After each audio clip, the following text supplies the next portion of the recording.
people are starting to see this as the big deal that it is. And I actually think that this is one of the big moral questions of our time. Because, at the end of the day, this is about changing people's behavior, changing people's minds. And, there's so many big questions before us right now that we need to really kind of give attention to. And if our entire media system is incentivized to get us to give attention to these other things that then we regret having given attention to later, to me, that seems just like an enormous problem. Welcome to Digital Mindfulness. I'm your host, Lawrence Sampofo. Today we're here with James Williams of the Oxford Internet Institute. James focuses on the philosophy and ethics of technology design, and particularly questions of attention, distraction and persuasion, and how we should understand and protect user freedoms in contexts of highly persuasive design. Previously, James worked at Google for over 10 years, where he received the company's highest honor, the Founders Award, for his work on Google search advertising systems. He's also the co-founder of Time Well Spent, a movement to change technology design so that it's more respectful of people's attention and more supportive of achieving deeper human goals. But first off, welcome to the Digital Mindfulness Show, where every week we bring you the best teachers and thought leaders to share resources on how you can be your best self in the age of digital distraction and information overload. If you're new here, then the best place to find out more about us is to go to digitalmindfulness.net/start. There you'll find a collection of some required listening podcasts where we discuss everything from becoming more focused in a distracted world to habit building, overcoming digital distraction, productivity, internet addiction, and much more. Okay, on with the show with James Williams. Hi James, welcome to Digital Mindfulness, and thanks so much for being here this afternoon. I'm really looking forward to our talk. Well, thanks, Lawrence. Happy to be here. So James, why don't you give the audience a little bit of a background on yourself? How did you come to be here? Well, how did you come to be working at Google and then creating Time Well Spent, and now you're here at Oxford? Tell us about yourself. Sure. So I think I was lucky early on in life to have a lot of really positive experiences with digital technology.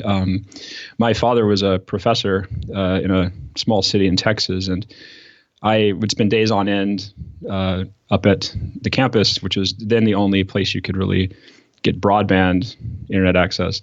And I was exposed at a very pretty early age to sort of the potential of digital technology, and it was had the opportunity to kind of be there and be kind of watching what was going on at the inception of the web. And so I've just continually had this sense of optimism and wonder about what technology can do for us.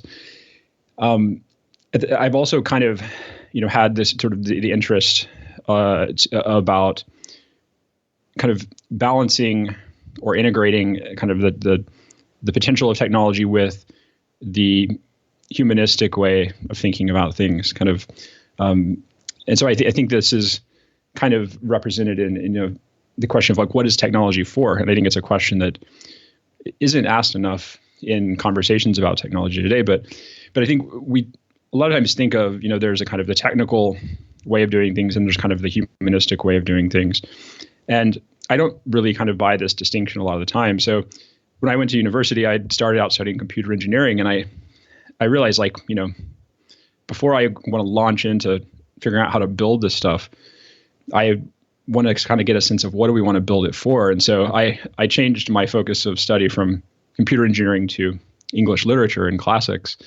And I think that kind of helped give me this sort of, kind of dual tech and sort of humanities foundation that I think has really kind of embodied the way I've thought about technology since then. So after university, I started working at Google in Seattle, and it was kind of the early days of search advertising and then the other forms of advertising that Google was moving into. And that let me kind of see the early days of of advertising on the internet and be a part of helping build it. And I saw a lot of the good things that advertising does for the world, especially when it supports our intentions, our goals, and helps us do the things that we want to do. As I was kind of working more and more in technology, though, I had this sense in my personal life that, there was more technology around me than ever before, but I felt in some ways less able to kind of do what I wanted to do than ever before. And I felt like there was something happening when it came to attention and distraction and kind of the effects of technology that wasn't really being talked about, wasn't being taken into account, and maybe we didn't even have a good way of talking about it yet. So one thing I noticed was that we, as an industry, were bringing a lot of the perspectives and processes of pre-internet advertising somewhat uncritically into the domain of the internet. And so I think, the direction of internet advertising then became about taking up people's attention, getting views, impressions, clicks, as opposed to, say, with something like search advertising, helping direct people to what they're looking for, their goals, their intentions. And so I wanted to kind of understand this question of attention because I felt like there was something really big and really important going on with it. And, one of my intellectual heroes is Aldous Huxley, who of course wrote Brave New World, as well as some other both fiction and nonfiction books. And he has this one quote in Brave New World Revisited where he's talking about the people who are defenders of freedom and the civil libertarians in his time. And Neil Postman writes very well about this later on in the 80s. But he said that those people they failed to take into account man's almost infinite appetite for distractions. And I felt like something like this is happening in the digital age. And so I wanted to understand it better. And so I came over to Oxford, to Huxley's alma mater, Balliol College in Oxford. And for the last few years, I've been really trying to deep dive on this question of what's happening when it comes to human attention, the way technology is managing it, and how we should think about that from a psychological perspective, an ethical perspective, and how we can really kind of help steer technology design toward being respectful of people's attention and helping them do the things they want to do, which, as I said, to me, that is sort of what technology is for in the first place. So that's kind of my general interest, is kind of, as a lover of technology, helping kind of unite it with the sort of the deeper human goals and values that we've got. So.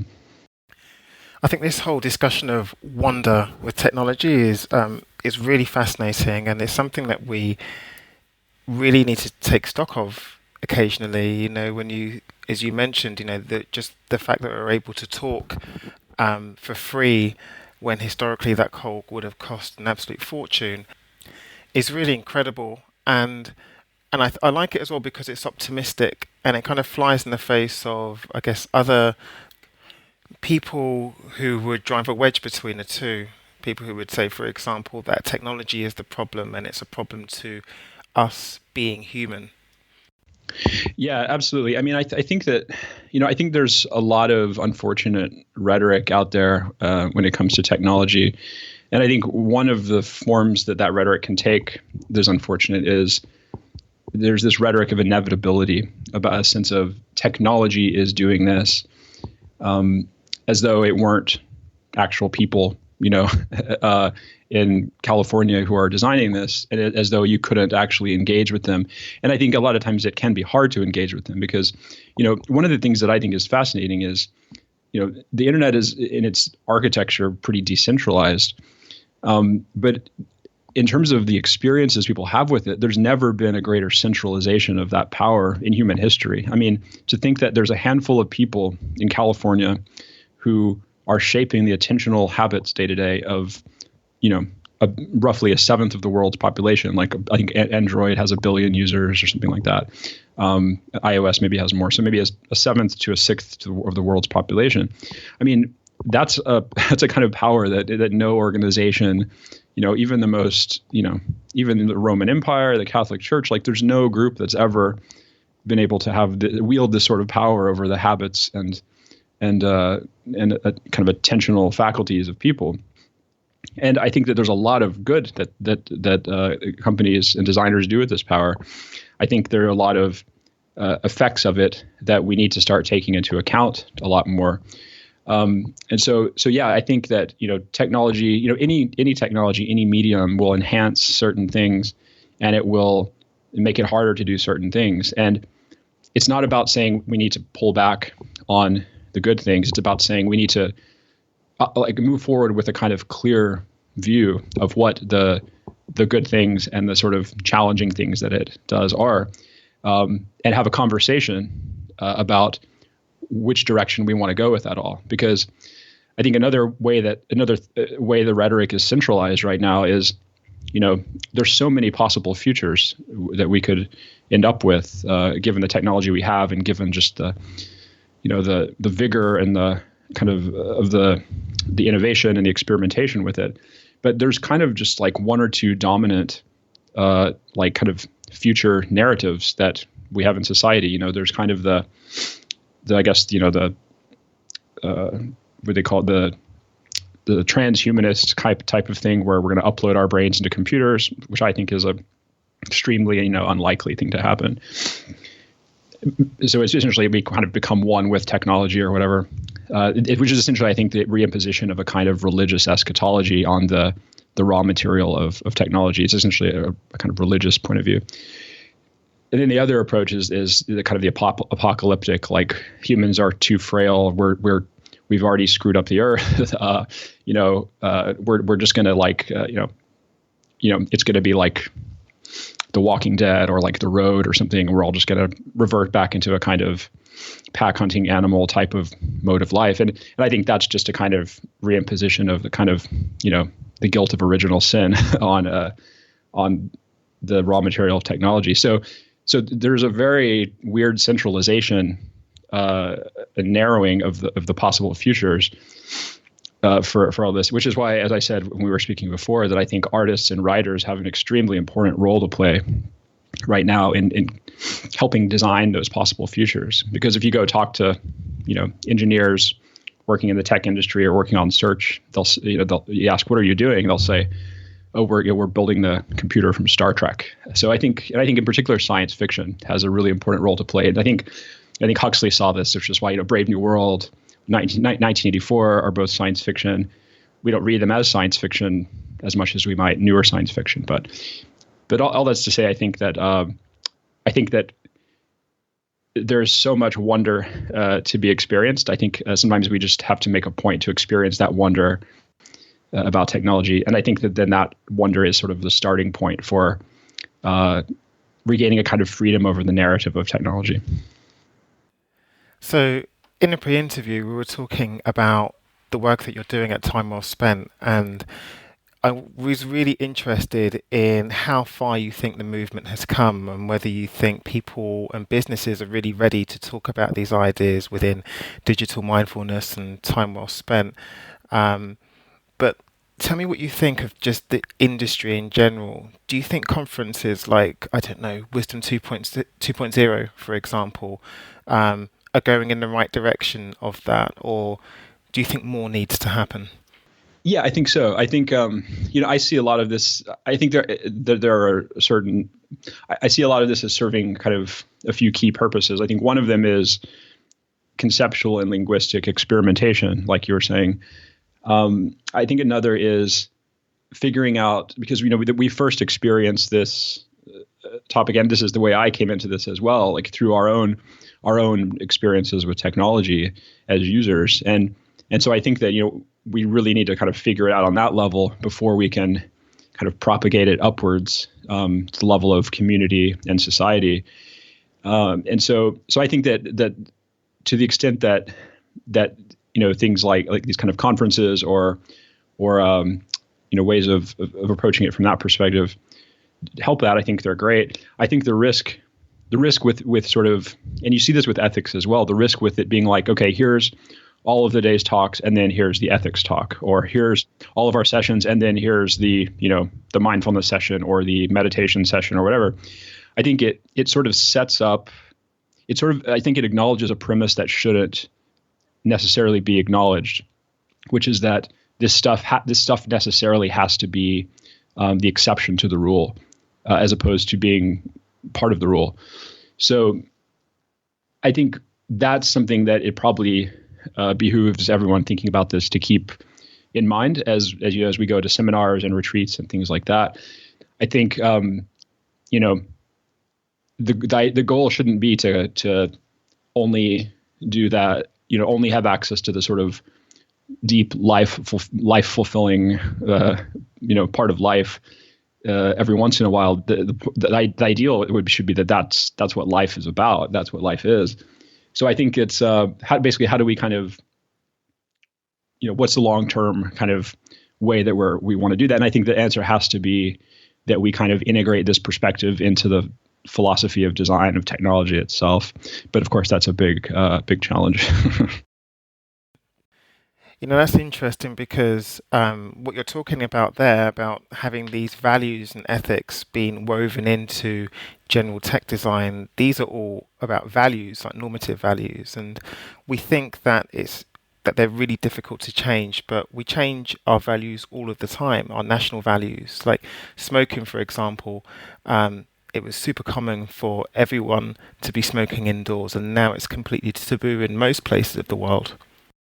Yeah, I mean, I think it's both and. I think probably one of the most appropriate analogs is the environmental movement, where on one hand there was a top-down approach to it, and I think there are ways that can certainly go wrong, especially for a type of technology that didn't even exist a couple decades ago, and we're still kind of figuring out as we use it where to go with it. So I think that there's certainly a risk that regulation used in a certain way could sort of remove certain possibilities of experimentation, innovation, and so I think that there's a risk of kind of overdoing it basically in certain ways. At the same time, I think that there is certainly an element of this that needs to be top down, and I think that is I think that where that comes in is I think really aligning the policy perspective with the question of like, what do we ultimately want technology to do for us? Like, what is this actually for? And I think it's interesting because that's a question I think gets lost or goes unasked in a lot of these discussions. I mean, it seems to me that on the most basic level, technology is for helping us do the things that we want to do with our lives, figure out what we want to do next, live by the values, the kind of the goals that we've set for ourselves. So I think that there are ways in which that conversation can proceed in a sort of reasoned way where it's not overbearing. But of course, inevitably there will be some of that, and we have to be vigilant for it. Usually, like basically whenever protecting children, is invoked, people try to sneak in kind of these ways of censoring things or cracking down on certain technologies so that for their own political benefit, that sort of thing. So I think that's just something that we always kind of have to keep our eye on. So I think there is the top-down regulatory perspective, that an approach that, and some of that is necessary. I think there's also a bottoms-up approach that's necessary where, at the end of the day, a market is responding to consumer demand, and a lot of times they'll try to and succeed at creating that demand. But the environmental movement, what you saw was the emergence of these symbols like the organic label for food, or sustainable certifications for buildings or whatever. So I think those help sort of foster the bottom-up demand in the sense that they give people a way to talk about this stuff. They give them a language, a set of concepts, a set of kind of standards to hold companies to. And I always love it when I see new words come about in the context of technology use. Like, I think when the word clickbait came up, like, I think that was a really great addition to our stock of available reality on this stuff. Or like humble brag on Facebook, or these sorts of things. So I think that this is why I think there's actually a big role for artists and writers and those people whose kind of inclination is to really help sort of to kind of be the antenna of society and kind of help feel out what's coming and sort of give it shape. And so I think to that in that sense, there's a kind of a large piece of this whole task that is, really artists are the best set up to help us think through. One of the things that I've written about in the past is this idea of corporate digital responsibility, which was really a play on the idea of corporate social responsibility. And I'd like to know what you think about that, whether you think that the values and that you're trying to put forward with the time well spent movement, whether they can be woven into design and engineering practices at the corporate level in the same way that corporate social responsibility has been adopted by businesses all over the world, because originally that was a movement that became enshrined now in corporations. And do you think the same thing can apply?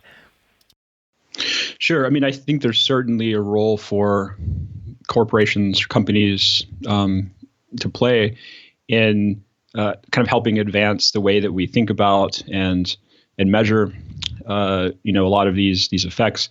I guess in economics terms, I mean, I guess these effects would be they'd be called externalities. And so like pollution was in the environmental movement, we didn't really know the extent of it, and we couldn't hold companies to the standard of really avoiding pollution until we were actually able to measure it. And so I think that task of measurement, I think there's a sense in which measurement is a kind of organizational attention. I think it was Susan Sontag said something like, our capacity to make moral judgments depends on our ability to pay attention to certain things. And I think that's an interesting way to think about this stuff because, in order to do the right thing for users, a company that's designing technologies has to know what that right thing is, know what those people want to do, measure the potential negative effects that they want to avoid. And so to me, that implies, I think, a kind of obligation of measurement in a lot of ways.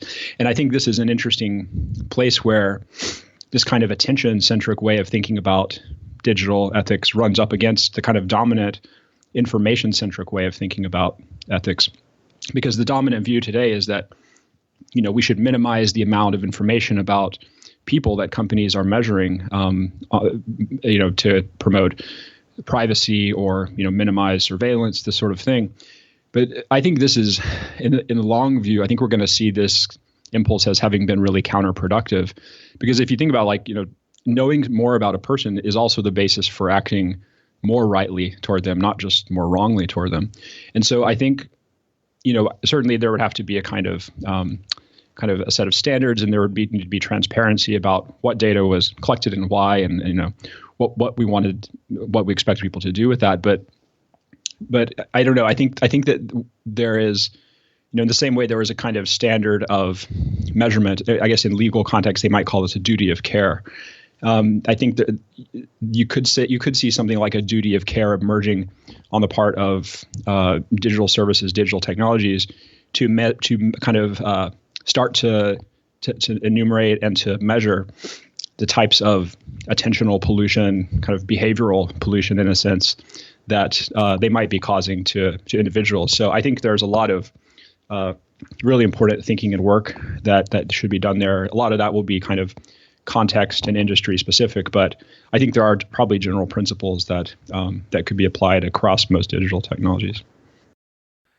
So it sounds then from that perspective, James, that we've got a lot of unlearning to do.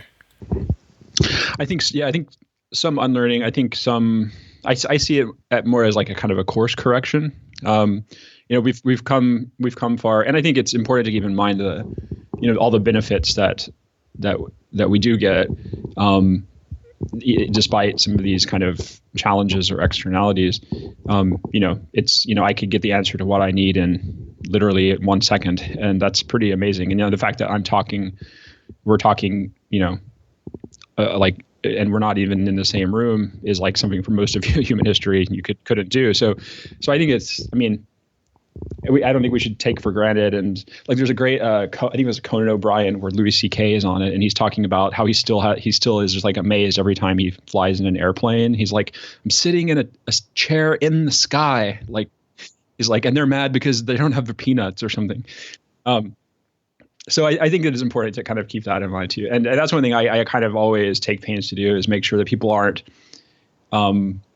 interpreting what I say as somehow being anti-technology, because I see it as more of a course correction than anything. So it's sometimes I say, like, technology ethics, it's not the brake pedal, it's the steering wheel. That's a really interesting idea, and something that we've spoken about a lot on the show with other guests. But do you think then that it is important to maintain that sense of awe and wonder when we enter into the digital world, just to maintain that sense of proportion, or even as a spur to inspire us to do better, to design better? Yeah, absolutely. I mean, I think the more, whenever we can kind of contextualize the day-to-day things that we think are important against the kind of the broader kind of spectrums of, whether that's deep time, deep space, whatever. Like, one thing that I think is just staggering to think about is, like, it took I think 1.4 million years for anybody to think to put a handle on the stone hand axe. 1.4 million years, and then you think in the course of since 1903 to 69, like, we basically went from figuring out how to fly to them being able to fly, like, to the moon.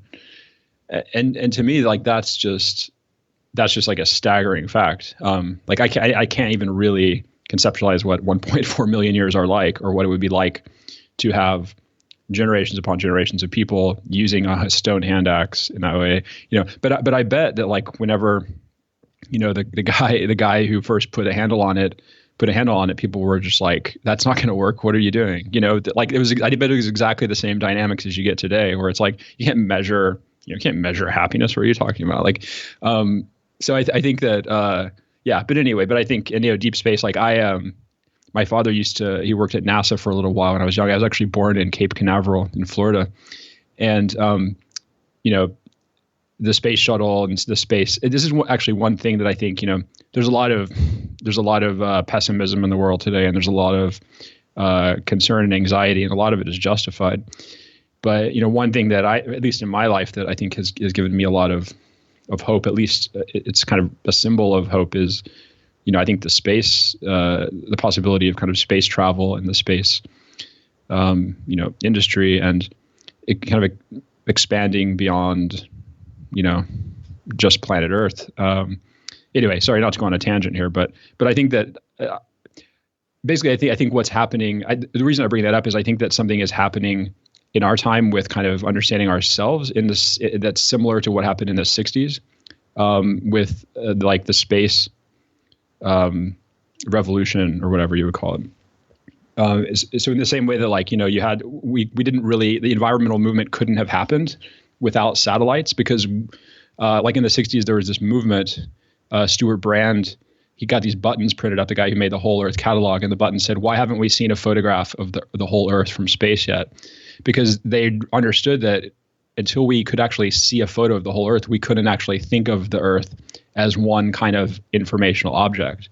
And until we could do that, we couldn't think of, understanding and managing it as an environment. So basically, I think, we had to kind of see the whole Earth, the photo of the whole Earth, before we could actually get to the task of actually sort of cultivating it and improving it. And I think that's kind of what's happening with us. I think I read a statistic yesterday. The web is less than 8,000 days old. So, I think we use technology so much, and it's part of the background of our lives in such a way now that I think a lot of the time think, and we're so remote from the people who make it. I think we think that there's something inevitable about it. But, I think that, it's already changing so fast. And I think it's just a matter of, how do we make those determinants of change the ones that are the right ones, as opposed to ones that just incentivize it to take up more of our time, more of our attention, keep us on this kind of treadmill of hurriedness and anxiety and in a lot of ways incompetence, I think. So let's just talk about data very quickly, because it's really important, because data does have a social life. It doesn't just come out of thin air. It's driven by our desires, our motivations. It's from us. And I'm wondering, linking that data back to attention, do you think that designing technologies for attention is a necessary evil of the web, or do you think it's just actually a failure of the imagination? So I think it's a really important question. The way I think about this is, I think part of the answer here has to be about thinking about what advertising is and what it's for. So for most of human history, we've lived in kind of information scarce environments where advertising of any sort is bringing some new possibility, some new opportunity to you that you have the attentional capacity to deal with, because you're not being overwhelmed by offers all day, every day. And so that's the context in which advertising arose and provided value and was relatively well behaved as a force in society. So contrast that to now, where information abundance makes attention the scarce resource, and there's no shortage of informational offers coming at us or informational capabilities to pursue the things the things that we're looking for. And so I think that in the transition to the digital age, I think we never had kind of this conversation of what do we want advertising to do for us? Because we don't have the same needs as we had in an information scarce environment. The needs now are precisely these needs of attention. And so I think, advertising, we didn't really sort of redesign it for the digital age. And so, to me, I think there are kind of two buckets of two big types of things that under advertising now. There's kind of, as we would say, maybe you might call it direct response advertising, demand fulfillment, basically where you're sort of targeting and supporting the user's kind of existing intentions or goals. So there's intention-oriented advertising. But then I think the other bucket under that is attention-focused advertising, where you're not fulfilling goals that people have. You're creating them, or you're this might include brand advertising, demand generation.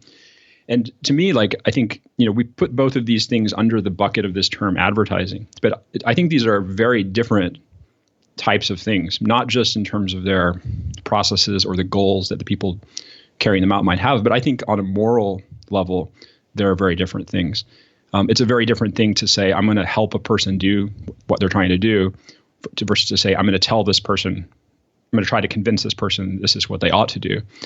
So I think there is probably a layer of all of this where there needs to be a kind of linguistic and conceptual clarification of what advertising is and what it's trying to do. And this is something I've worked on, a little bit in my own work, but I think it needs to be a much broader project, given that, advertising is the business model of the internet, essentially. So I think there's that level. So I think that, so I guess that level relates to the reasons why we would measure things and what we're trying to do with that measurement. So I think then below that, there's kind of a level of, as you're saying, the social life of metrics, of goals.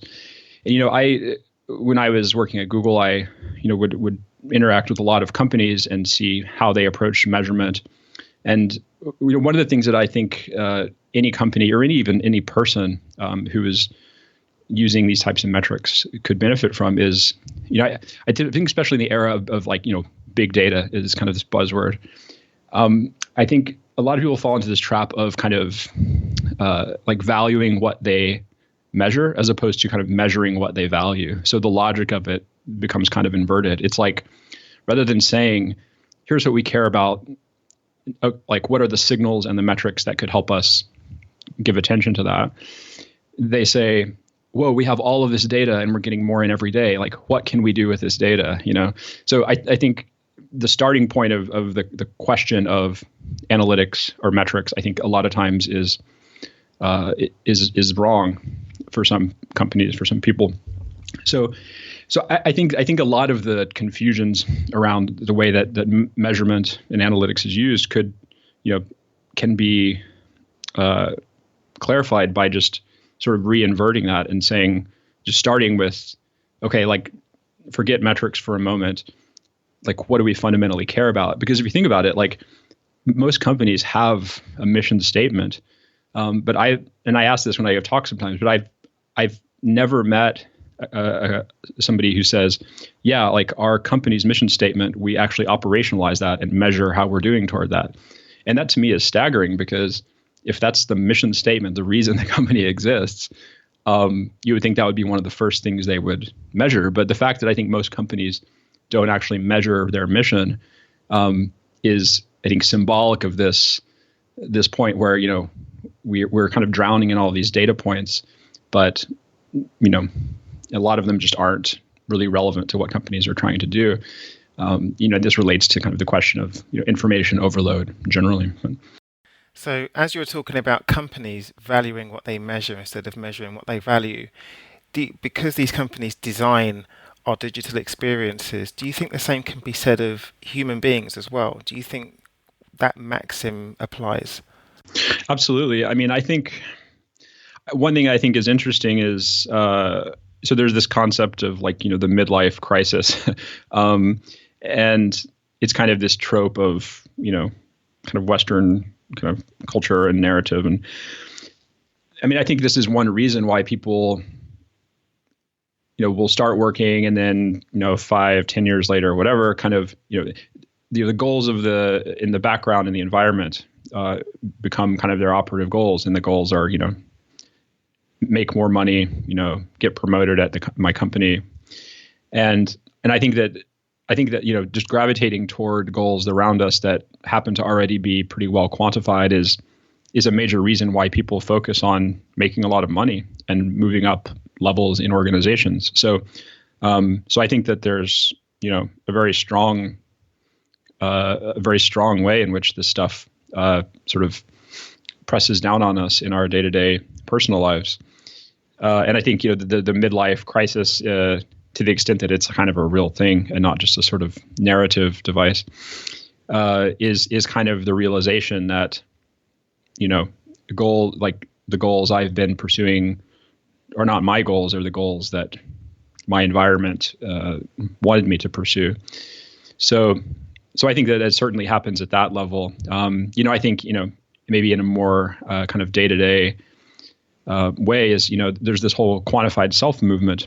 And, there's a lot of really fascinating and cool experimentation going on with, how can you use, galvanic skin response or, like a kind of heart rate monitors or footsteps, this sort of thing, kind of measuring as much as we can about our lives. There's one professor I think I saw, he was at UC Davis, but every day measured his stool sample for like lysozyme levels or something like that.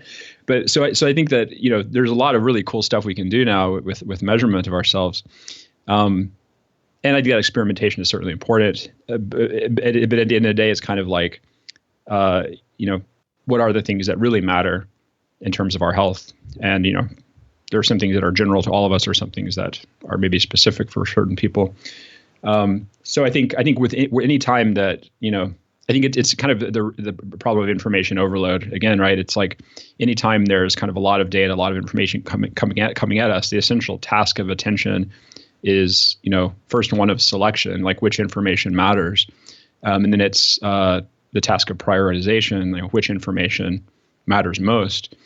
And I think that kind of filtering, selection, prioritization, it happens at level of organizations, a level of like kind of how we move toward the goals in our life. I mean, even right now, if you're sitting, at a computer, if your listeners are sitting at home, looking at their computer, or maybe they're doing laundry or cooking dinner, There's an immense amount of information perceptually coming in, audio, visual information, and there's way more than they could ever take into account. And so, in that perceptual sense, attention is also that kind of selection and prioritization of information. And so not to sort of overly abstract your question, but I think that these patterns do occur on every level, from the perceptual all the way up to the organizational and societal levels. Yeah.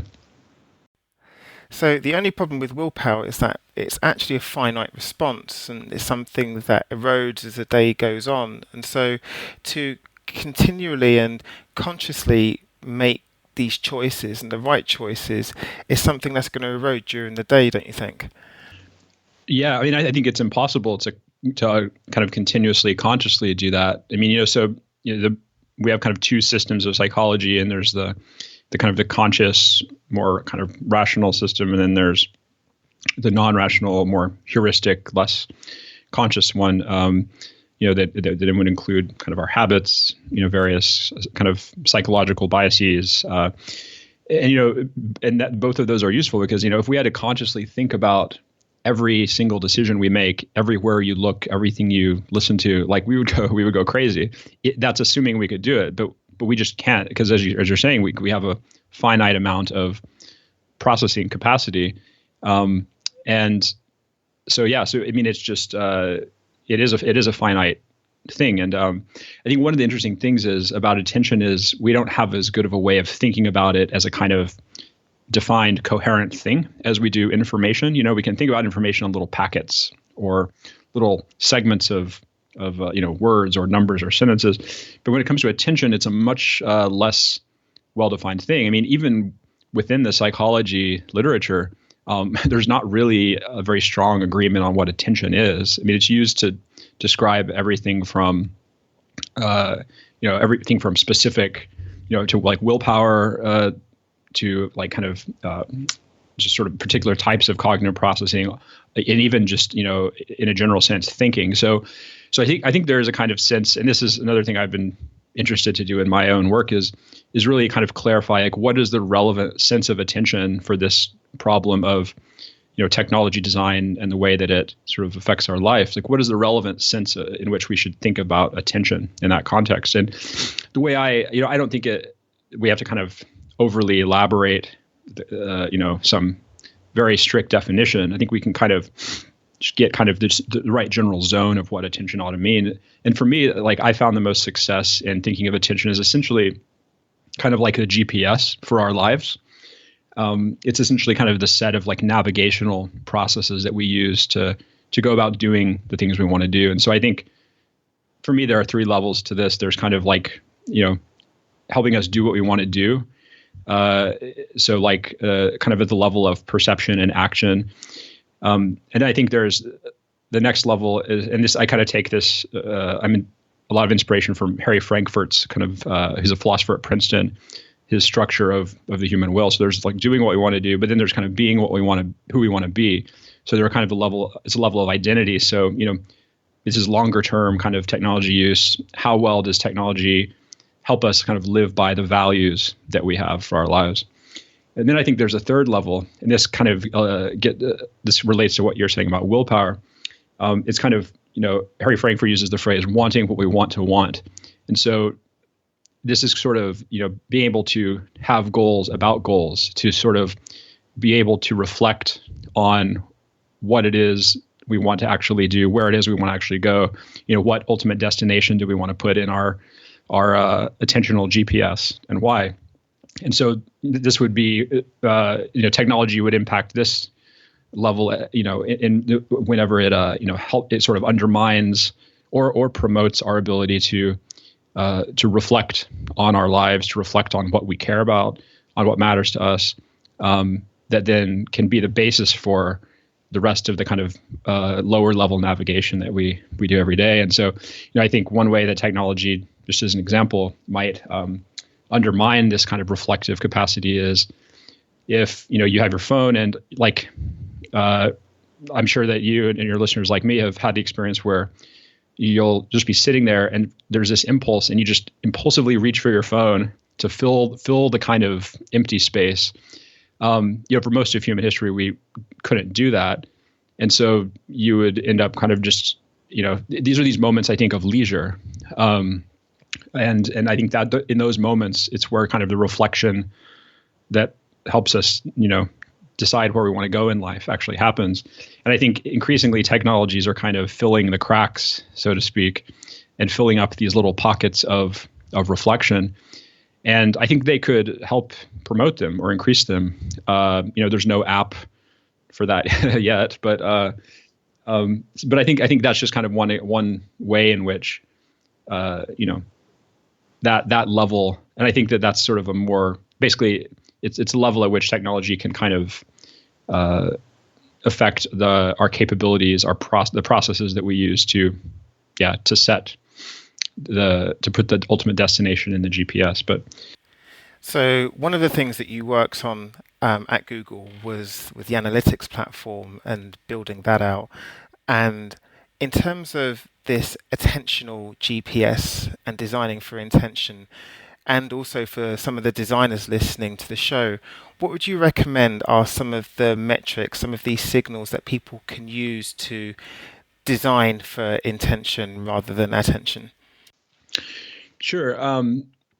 So I guess in a broad sense, the challenge today is that a lot of the metrics and goals that technologies use to design the products, that companies use to design their products are attentional. And so there are things like how much time can we take up from the user? How many 7-day active users can we get using the product?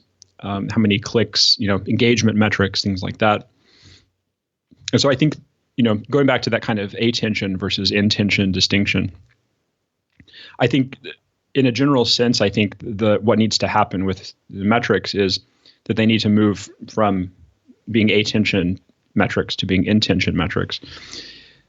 Another way of talking about this is that they need to kind of better represent sort of the overall benefit that they're actually providing users in a more general sense. And so I think there are kind of two ways that you could kind of attack this intention metric thing.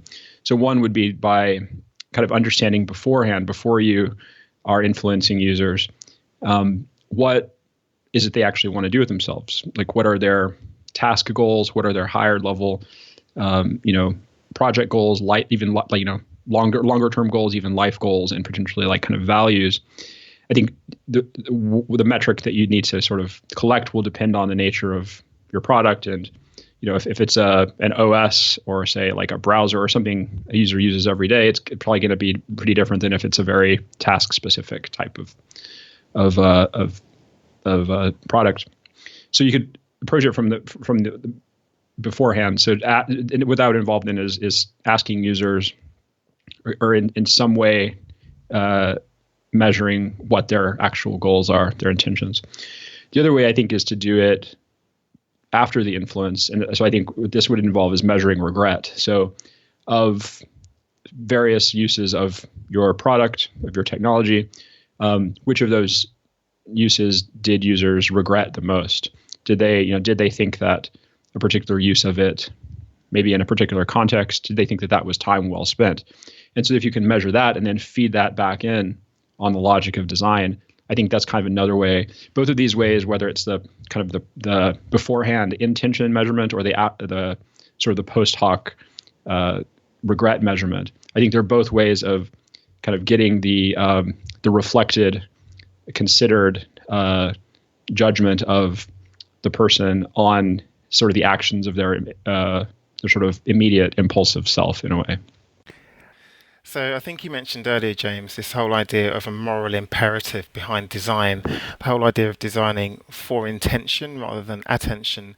And so in terms of course correction, do you think that companies have a moral imperative to design for intention rather than attention? Yeah, well, I guess to clarify, I don't think that it's immoral to kind of have attention metrics and use them at all. I think if they're serving kind of some greater conception, some greater notion of a positive benefit. Because, like I said, like we can't be completely conscious, completely rational about every decision we make. And so I think, in the same way that a stop sign is red, because as I understand that, we're more likely to give attention to the color red than other colors, but you can also use that for, notifications that distract you all the time. So I don't think it's about should we take advantage, or should we kind of, use people's kind of cognitive biases and at all, because I think that inevitably we're nudged one way or the other. So I just wanted to clarify that point in case anyone was misunderstanding what I was saying. So I guess in terms of making money, so I mean, I think another area where there's a real opportunity and need for experimentation right now is identifying new business models other than kind of this attention hoarding type of advertising that we basically kind of ported over from pre-internet advertising. So, I mean, I think advertising in this sense, it has taken root in the internet because of its scalability, because, like we were saying, the costs of it, the externalities are they're kind of distributed, right? And I think this is why. And I'm sure, Lawrence, you may have had this experience too. Like if you're talking to people about these issues of attention and mindfulness, some people don't think that it's a very big deal, right? And I think that part of the reason for that is because there's essentially like a denomination effect in the way we experience it. So we experience it in these little drips, right? Like some moment of annoyance or of distraction here, another moment of distraction there. And so it's really like distributed throughout. It's like pennies scattered around rather than having like a $100 bill right in front of you. So I think because of that, people I think a lot of times don't see the harm in it. But of course, distracted moments add up to distracted days, and distracted days add up to distracted years and distracted life ultimately. So I think that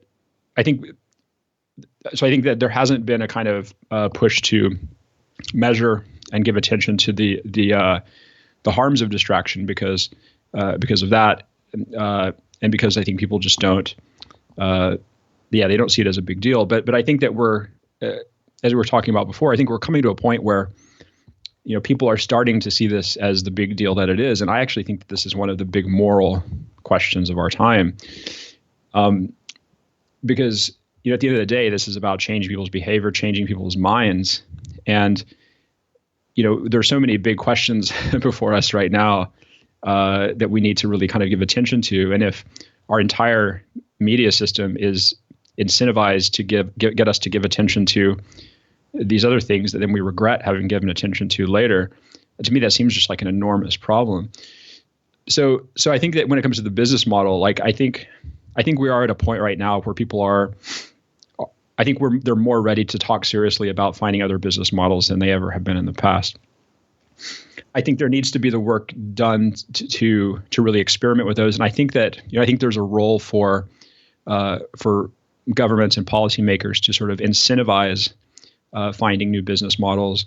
I think to the extent that we can kind of come up with a language, a way of talking about the harms of distraction, I think that will be a further nudge for companies to kind of move in this direction. I think another, again, going back to the intention, attention distinction. I think, there are some forms of advertising that I think are very intent oriented. I think search advertising is a good example of this. And so I think it's about making the point that it's not sort of anti-advertising in some general sense. It's against a particular way of thinking about advertising, and in a broader sense, a particular way of thinking about influencing people. But I think that there does need to be a lot more experimentation and openness to different models of monetization. But another thing too is another way of coming at this is to say, if you're a user of Google or Facebook today,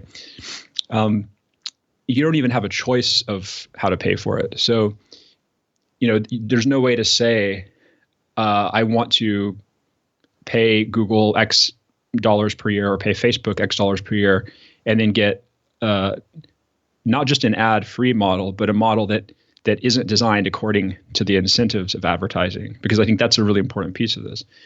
But so we don't even have that choice right now. And each of us is only worth a few dollars per year to each of these companies. And I would happily pay, I'd happily pay $50 a year or more if I could have a version of Facebook that, knew that I was trying to finish my doctoral research and was like designed to sort of understand that goal and to help me toward that goal. So I think part of the issue is that I think users just don't even know that sort of thing could be a possibility. But if this is, I think, again, where kind of artists, designers can really play a big role, is helping show and illustrate the possible future that in these other kind of forms of monetization, how that would actually shape the design of the product and what it would be like as a user to use those products. I think it would be just a fundamentally different type of experience of technology. And using ad block is not enough. It's not going to get you there, because that takes away the ads, but it doesn't take away the design and the content that the ads have incentivized being there in the first place. So I think that, I guess all this to say, sorry, this is a fairly not a very linear answer to your question, but I think there are roles that everyone can play in society to help kind of understand, identify, experiment with, and ideally move toward these different types of business models, other than ones that exploit our attention in a kind of wanton manner.